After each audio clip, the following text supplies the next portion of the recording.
¿Sabías que existe una presencia invisible que acecha en los bosques más fríos de Norteamérica? Según leyendas de pueblos indígenas, existe un espíritu maldito que habita en las profundidades del bosque. Una criatura esquelética, de piel grisácea, cuencas vacías y un apetito eterno. Algunos lo llaman Wendigo, un ser nacido del canibalismo y la desesperación. Sus gritos acechan en la oscuridad y existen historias de personas corrompidas al comer carne humana en lo profundo del bosque, dejando su humanidad de lado y transformándose en este monstruo. Hasta hoy, nadie que haya visto al Wendigo ha vivido para contarlo.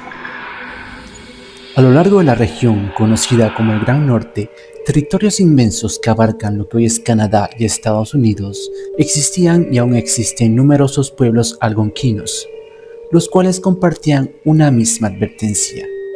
Hay un espíritu en el bosque que se alimenta de quienes se alimentan de otros. Estos pueblos indígenas vivían en regiones donde los inviernos podían durar medio año. Cuando la casa desaparecía, las tribus quedaban aisladas de la nieve, sin comida, sin posibilidades de buscar ayuda. En esos momentos extremos, las personas podían ser impulsadas a cometer lo impensable: comer carne humana. El Wendigo era la explicación espiritual para ese acto. Era la representación del tabú absoluto, la señal que marcaba el límite entre humanidad y deshumanización. Pero para los algonquinos no era simplemente el resultado de comer carne humana, sino una entidad que poseía a quienes estaban al borde de la desesperación. Según las historias recogidas por ancianos Cree y Ojibwe, el proceso ocurría de la siguiente manera. Cuando la víctima se encontraba en una situación extrema, aislamiento en la nieve, noches interminables sin alimento, miedo y desesperación, algo empezaba a susurrar. No en voces audibles, sino en pensamientos, un impulso primitivo, la certeza de que la única manera de sobrevivir estaba prohibida. Al verse tentado por la supervivencia, el individuo consumía carne humana, y en este momento el espíritu del Wendigo se apoderaba de su cuerpo. Al consumir esta carne, el cuerpo se volvía más delgado, los ojos se hundían y la piel perdía vida. El individuo sentía un hambre sobrenatural imposible de saciar, y cuanto más comía, más crecía su deseo de comer. No importaba cuánta carne consumía, el hambre siempre estaba presente. El aspecto del Wendigo es uno de los elementos que más varían dependiendo de la tribu, de la región y del periodo, pero todos coinciden en ciertos rasgos.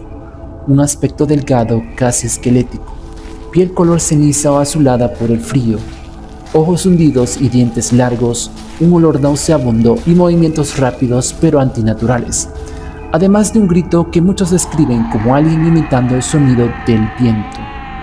La criatura real, según los ancianos algonquinos, es más siniestra por una razón: se parece demasiado a un ser humano, como si fuera un recordatorio de lo que podríamos convertirnos en el peor de los casos.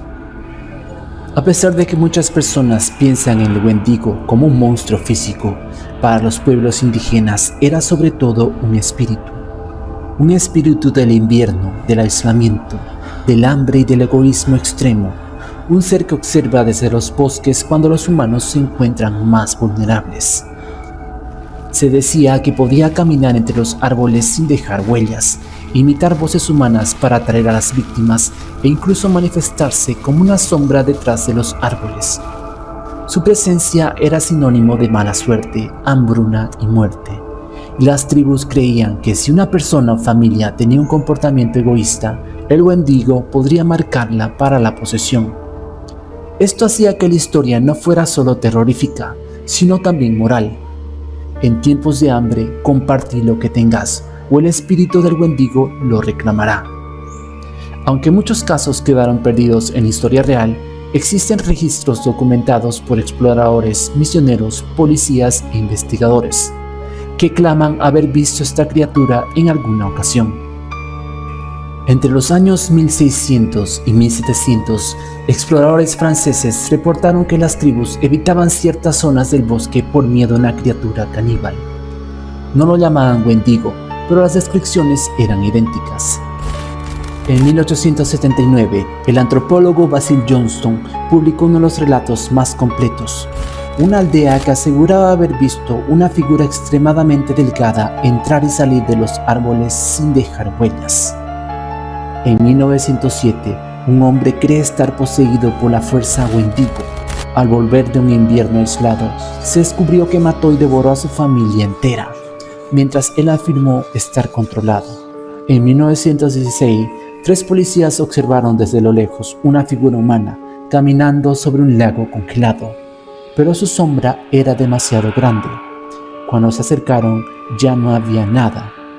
Mientras que entre los años 2020 y 2023, en lugares como Minnesota, Canadá y Dakota del Norte, existían relatos que coinciden en un mismo detalle: un olor extremadamente fuerte a carne podrida antes del avistamiento de una extraña criatura.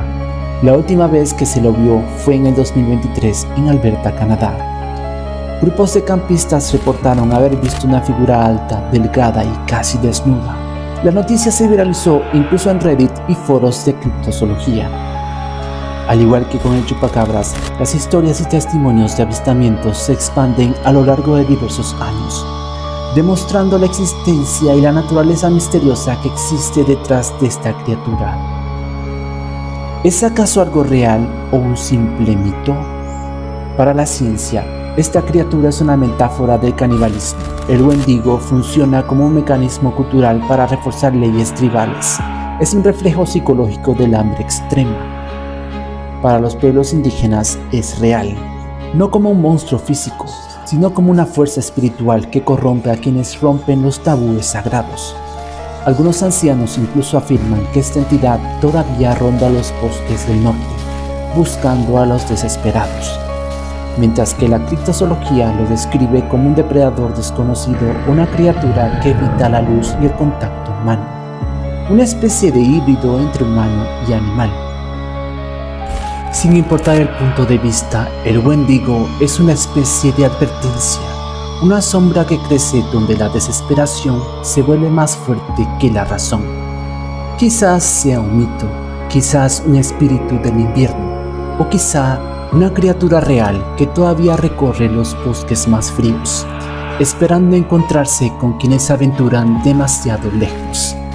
Sea lo que sea, su hambre nunca termina, y esta criatura siempre está en busca de su próxima víctima.